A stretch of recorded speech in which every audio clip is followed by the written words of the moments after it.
Oke, halo teman-teman semuanya, kembali lagi di Story Quest per tanggal 20 Oktober 2023 ya teman-teman. Kita on the way untuk masuki minggu ketiga di bulan Oktober. Dan seperti biasa di Story Quest kali ini kita akan membahas 3 saham utama. Dan semoga di antara 3 saham tadi ada yang menarik untuk kita tradingkan ya teman-teman. Tapi sebelum itu aku mau membahas dulu sedikit recap menu sore minggu ini. 2 dari 3 jalan ya, jadi aku sendiri tidak memberikan terlalu banyak untuk menu sore minggu ini karena memang marketnya kondisi juga lagi kurang bagus. Nanti akan kita bahas ya di segmen selanjutnya ya. Aku memberikan PGO, SEMA dan juga SSIA ya kalau nggak salah. Dan itu cuan PGO itu kalau nggak salah di tanggal 17 ya, tanggal 17 direkomend, tanggal 18 nya naik. Kemudian SEMA juga sama ya, tanggal 17 nya naik. Nah di tanggal 18 nya juga sempat openingnya 2%, high-nya 4%.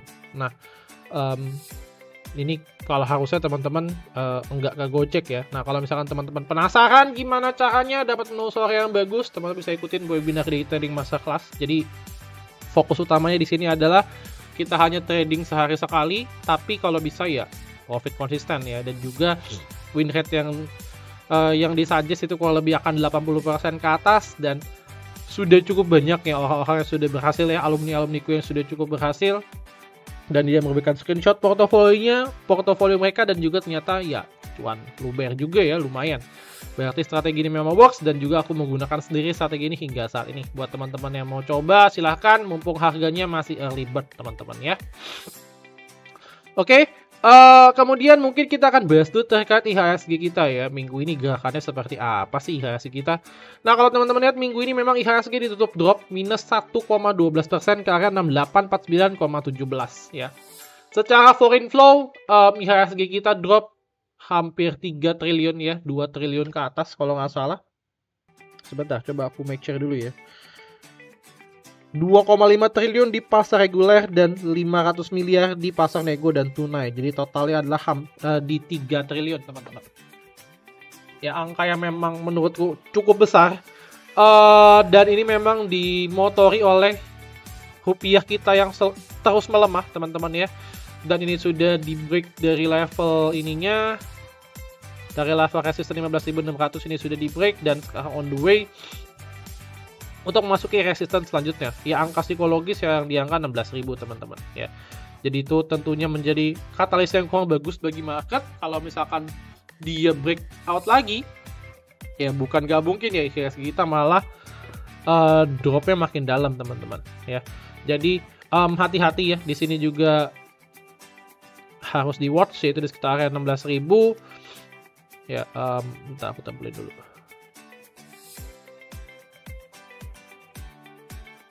Ini harus di watch di sekitar area 16.000. Kalau misalkan USD atau rupiah kita melemah menyentuh area tadi, dan kemudian IHSG drop gitu ya, kemungkinan besar itu akan menjadi momentum ya, momentum kita serok barang ya. Serok barang dalam artian ya kita bisa beli beberapa saham yang lagi di bottom dan lagi murah, dan kemudian ya kita bisa trading harian atau mungkin mingguan gitu ya. Dan itu sentimen pertama yang menyebabkan IHSG drop lumayan banyak ya. Sentimen kedua adalah kenaikan dari tingkat suku bunga Bank Indonesia yang memang secara tiba-tiba tidak diantisipasi oleh market dan juga tidak diekspektasi oleh market, dan itu membuat saham-saham big caps ya, terutama di sektor banking itu terjadi foreign outflow yang sangat besar. Oke. Tapi di sisi lain memang ini sudah on the way untuk masuki laporan keuangan kuartal 3. Jadi menurutku sih kalau misalkan teman-teman mau coba cicil asumsi laporan keuangan Q3 banking itu masih sangat luar biasa, itu boleh banget ya. Jadi momentumnya cukup oke. Jadi kurang lebih alurnya adalah contoh misalkan USD, rupiah kita melemah ya hingga 16.000, kemudian IHSG drop, saham-saham banking drop, itu teman-teman bisa start untuk cicil ya. Dengan memanfaatkan momentum di laporan keuangan Q3, harusnya teman-teman akan mendapatkan harga yang lebih optimal. Ya, asumsi laporan keuangannya bagus ya. Tapi harusnya masih cukup oke lah, karena efek dari endemik itu masih sangat luar biasa, dan orang-orang juga sudah pada mulai beraktivitas ya. IO udah mulai jalan, ya. Wedding udah mulai pada jalan ya, apalagi di bulan 9 bulan 10 itu kan berarti ada perputaran uang di sana. Kemudian belum lagi momen-momen ketika ya liburan gitu ya, udah mulai juga banyak pesawat yang jalan. Jadi menurutku sih bisa jadi momentum yang bagus ya bagi saham sektor banking. Oke, overviewku bagi IHSG minggu depan seperti apa ya? Kalau menurut aku IHSG minggu depan akan bergerak cenderung mengarah ke bearish ya teman-teman. Kenapa? Karena kalau teman-teman lihat di sini secara trendline ini sudah di break ya. Nah ini kalau lebih sudah di break, berarti apa? Berarti di sini ada pelemahan tren di sini ya. IHSG kita sudah berulang kali ya, sekitar hampir 2 minggu ya, hampir 2 minggu mau mencoba recover di atas trendline atasnya, cuma ternyata nggak bisa ya. That's why akan lebih ngarah untuk turun ke bawah untuk IHSG kita belakangan ya. Dan support yang harus dijaga oleh IHSG kita adalah di sini ya, di sekitar area 6.800 ya, sekitar area 6.800. Dan ya semoga ketahan lah ya minggu depan, meskipun nanti USD-nya nanti melemah. Kalau misalnya ini ketahan ya setidaknya dia akan gerak sideways dulu lah. Oke. Kemudian next adalah kita akan membahas dulu terkait 3 saham tadi ya. 3 saham tadi apa aja sih? 3 saham tadi yang akan aku bahas adalah saham PGO, saham AHA, dan juga saham DOIT. Kira-kira di 3 saham ini mana nih yang menarik ya? Tapi sebelum itu baik lagi aku mau sedikit review sektor ya, overview sektor. Buat teman-teman yang nggak tahu sekarang aliran duit lagi lari kemana sih ya, teman-teman bisa cek secara sektoralnya secara langsung ya.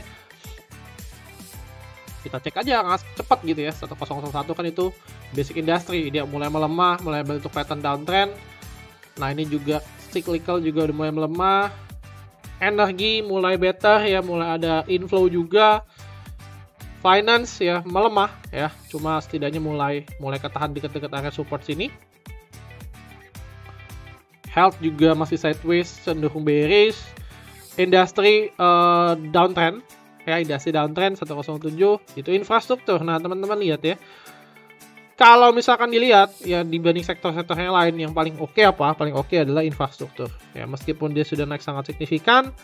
Dan kalau misalkan nanti ada secondary movement atau koreksi, itu kita bisa tradingin di sana harusnya di beberapa sektor infrastruktur.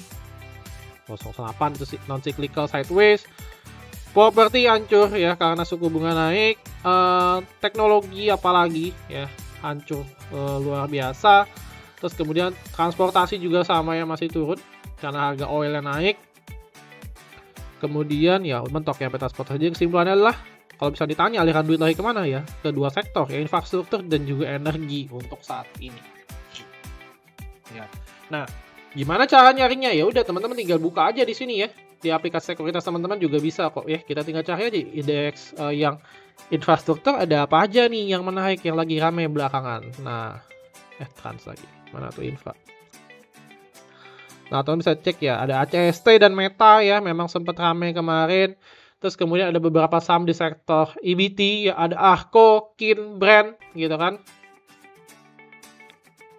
Terus kemudian apa lagi tuh? IPCC juga kemarin sempat ada respon. Ya ada Kin juga tuh kan.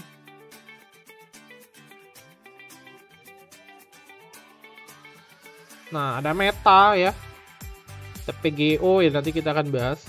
Ya sama Inet lah, Inet 2 minggu lalu sempat ada respon ya, sisanya ya stagnan biasa lah gerakannya.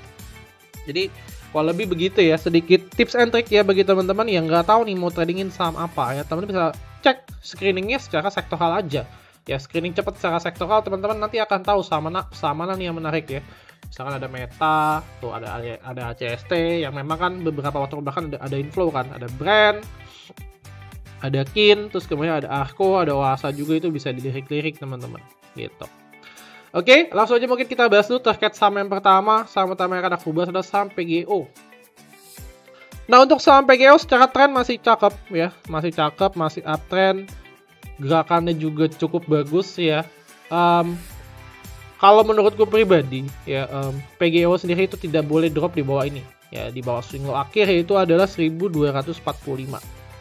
Kenapa? Kalau dia drop dia akan membentuk pattern downtrend teman-teman ya, itu menjadi pattern yang agak kurang bagus ya untuk saham PGO Nah, ini ya. Nah, kalau misalnya besok dia malah bentuk candlestick kayak hijau, apalagi dia berhasil break, itu menjadi cakep. Ya, itu menjadi cakep. Artinya apa? Artinya adalah dia akan membentuk pattern continuation, ya. Baik lagi ya, dia akan berpotensi untuk membentuk continuation pattern, gitu. Cuma selama ini belum di break ya, resisten atas kecil sini di sekitarnya 1450, menurutku agak spekulatif kalau misalkan kita buy di area harga sekarang. Ya, tapi kalau misalkan teman-teman mau coba buy, ya monggo bisa ya. Level stop lossnya kita akan coba put di sekitar area MA 50 dulu. Berarti coba kita cek ya dengan harga sekarang.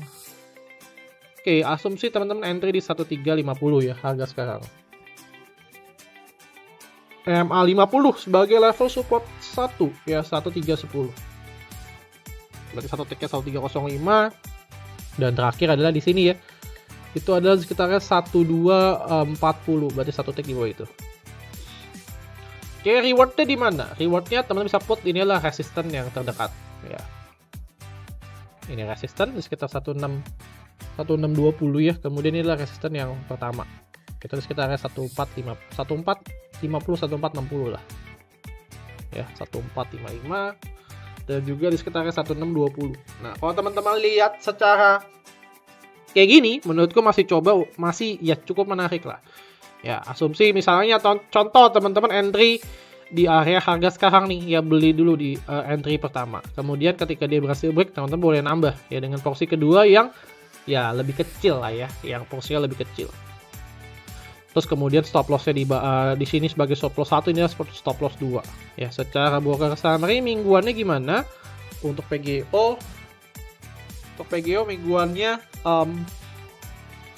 mulai start untuk akumulasi ya, ya. Secara foreign flow ini pasti di out terus lah ya, kan udah cukup sering ya. Menurutku secara chart masih menarik dan juga secara valuasi ini masih di bawah brand. Jadi menurutku masih cukup oke untuk dilirik potensinya minggu depan ya, dan upside-nya pun bisa kita bilang baru beggar sekali. Jadi bukan yang beggarnya udah 2 kali, 3 kali, enggak, tapi baru beggar 1 dari 700 dan menurutku masih cukup menarik ya selama dia tidak drop swing low akhir di sini. Terus kemudian weekly-nya gimana? Weekly-nya juga masih cukup oke. Teman-teman lihat ini ketahan di area support dan bisa menjadi potensi yang menarik minggu depan. Kemudian yang kedua yang mau aku bahas adalah saham AHA. Nah, untuk saham AHA ini kalau teman-teman lihat ini juga cukup bagus ya. Secara trendline dia udah mulai break di sini sebenarnya.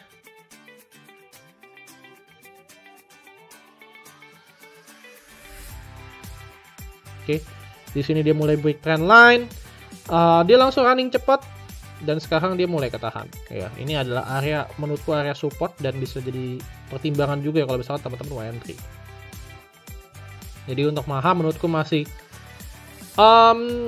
secara tren udah mulai ada tanda-tanda reversal. Cuma teman-teman baik lagi ya, harus memperhatikan yang namanya satu money management dan juga momentum entry-nya di mana. Ya. Jadi kalau misalnya base entry-nya kapan? Base entry-nya harusnya adalah kemarin ketika dia harganya merah ya, yaitu di area support-nya. Good news-nya untuk AHA minggu ini broker summary-nya cakep. Broker summary-nya adalah akumulasi ya, secara bukan foreign flow doang ya, tapi secara ini juga cukup oke secara broker summary. Nah, teman-teman lihat ya, minggu ini untuk AHA akumulasi foreign-nya lumayan kencang. Jadi menurutku bisa menjadi pertimbangan juga, dan average mereka di berapa? Average-nya adalah di sekitar area 233 sampai 246 lah, 245. Ya. Ya berarti apa? Ya berarti kalau misalnya kita hitung dengan area harga sekarang, ya hitungannya mereka masih nyangkut di harga atas. Jadi menurutku cukup menarik ya untuk saham AHA, bisa kita lirik-lirik juga. Level stop loss ya, teman-teman bisa put di sekitar sini. Ini adalah stop loss 1 di sekitar area 212 dan stop loss 2 teman-teman bisa put di sini. Lastnya yaitu di sekitar area 204 ya. Dengan area harga sekarang 228. Oke, stop loss 1 210. Stop loss 2 di sekitar 202 ya. Kemudian rewardnya di mana? Rewardnya di sini. Ya, ini ada resistance yang menurutku make sense menjadi target awal, yaitu sekitarnya 244. Ya. Resistance 2-nya di mana? Resistance 2-nya di sekitar area sini. Nah, bisa dilihat ya, sekitarnya 256. Nah, jadi kalau misalkan teman-teman lihat untuk harga sekarang risk dan rewardnya masih 1:1. Nah, kalau misalkan risk dan reward 1:1, solusinya gimana? Solusinya adalah teman-teman belinya nyicil, ya. Kalau misalkan dia besok merah, teman-teman beli gitu kan. Belinya tapi jangan langsung full di satu posisi. Ya belinya bertahap, teman-teman. Jadi kalau misalkan dia drop lagi, beli gitu ya. Tapi jangan sampai all in juga ya. Tetap harus disesuaikan dengan money management teman-teman semuanya. Intinya adalah dia harus menjaga area 204 ini. Kalau misalkan ini ketahan, ya menurutku masih cukup bagus. Ya. Nah ini teman-teman lihat ya. Secara kalau misalkan kita ukur by Fibonacci, kita cek ya.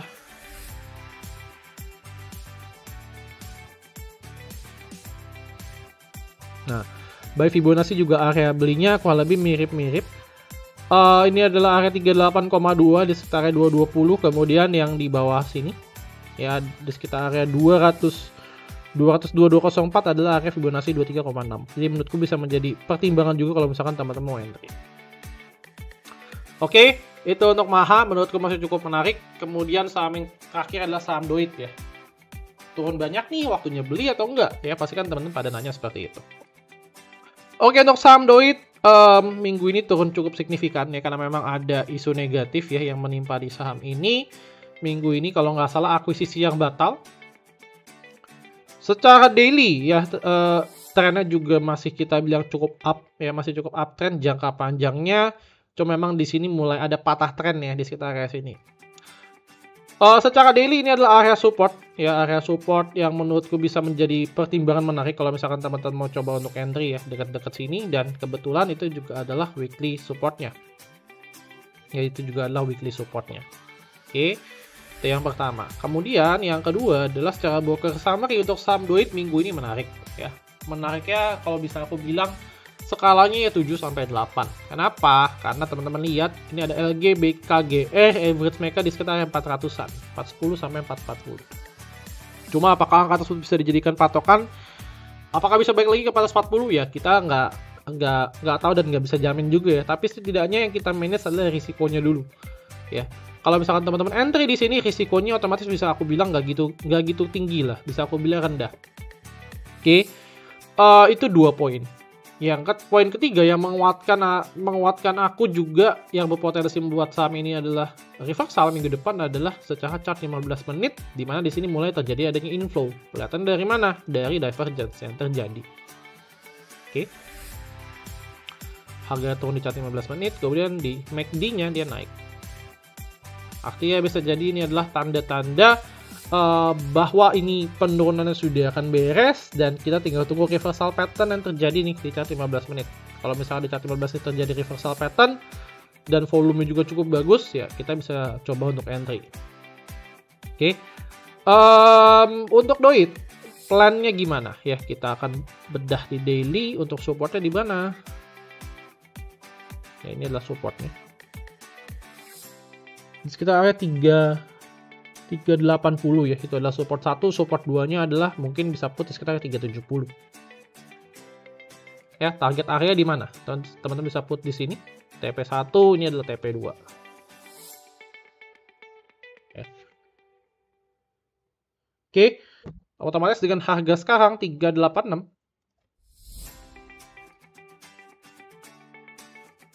Risiko yang pertama di 378 dan kedua di 368. Ya. Target price-nya di sekitar 410 dan 424. Menarik ya.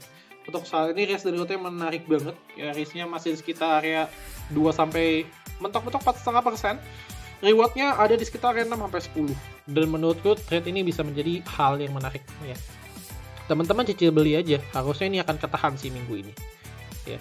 Secara broker summary juga sudah mulai better. Coba kita lihat per Jumat ya. Nah, per Jumat mulai ada akumulasi lagi bahkan dari LG. Di sini ada distribusi gede itu di tanggal 18 ya. Nah, 18 siapa yang buang sih?